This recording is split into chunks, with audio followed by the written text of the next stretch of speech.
I'm Kira. I'm a functional nutrition educator. This is Denise.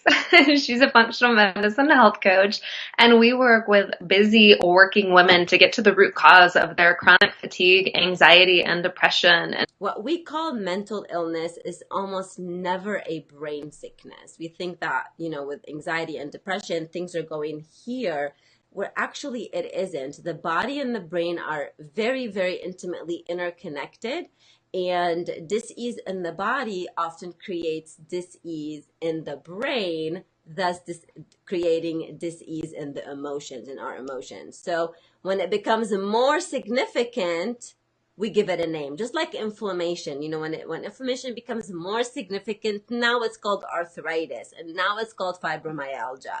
Same thing with, having someone being anxious once in a while, but then when it becomes chronic and the symptoms are so much and they're experiencing it so more, okay, now we're going to slap a name and we're going to give it a name. But giving a name to something, that doesn't mean that we know what's causing it. And until you know what's causing it, it won't get better. It will get actually worse. anxiety, it's an unpleasant feeling of dread over something that's unlikely to happen. So not saying that it's going to, but when you're talking to anxious people, these are ones that are worrying about things that are out of their control, or there's a sense of dread over something that could be coming on. Like I have a personal client who got so anxious to the point where he couldn't go to the grocery store anymore. He just was like, I don't know what it is. I can't be around people. It freaks me out. And so there was nothing going to happen. The worst that would have happened is somebody probably would have spoken to him and said, hi, how are you? Or asked him for his money when he checked out. But that is what anxiety is. You do not have a deficiency in Xanax. You don't have a deficiency in Valium. There's something else going on. What is messing with your brain chemistry? Why are you feeling so anxious all the time? We're not saying anything bad about medications. There is absolutely a time and a place, and they can be life-saving. Definitely. But for the most part, they're meant to be triage. Truly, if you go out and look at the research for depression and anxiety medications, it's meant to be triage. But a lot of times people are put on them for years and then they stop working and it's totally altered their brain chemistry and they are making no more serotonin. So then they're given even more medication and then more. And then think about all the side effects that come with it. So again, we're not saying that they're bad, but we're saying like if you're on them for now, fine, but also figure out what else is actually going on in the body to change that. As far as causes of anxiety, I just wanted to touch on this real quick. So lack of sleep can cause anxiety, but then anxiety can cause insomnia. And then immune system dysfunction can cause anxiety, but then anxiety can cause immune system dysfunction. And obesity and gastrointestinal issues and heart disease. So the point is everything kind of goes hand in hand. So all the symptoms in the body can be connected. So look at the other symptoms that you're currently experiencing. Like I said, if you're like, wait a minute, I do have rheumatoid arthritis, I do have rampant inflammation, and I'm also dealing with depression, then that might be a sign that there's something else that's absolutely going on. Usually it's not just one thing. You're not just anxious. There's something else. That's the point.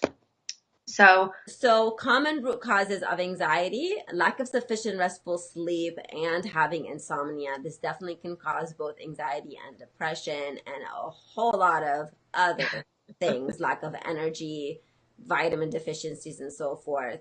Essential fatty acid deficiency, again, the omega-3s, basically, maybe you're consuming more omega-6s, which are your canola oil, the vegetable oil, the chips, processed foods, junk foods, etc.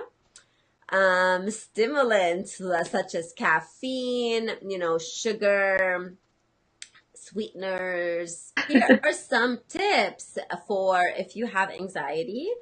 Mindful breathing practice. My favorite deep breathing is called box breathing. So that's where you breathe in for 5 seconds.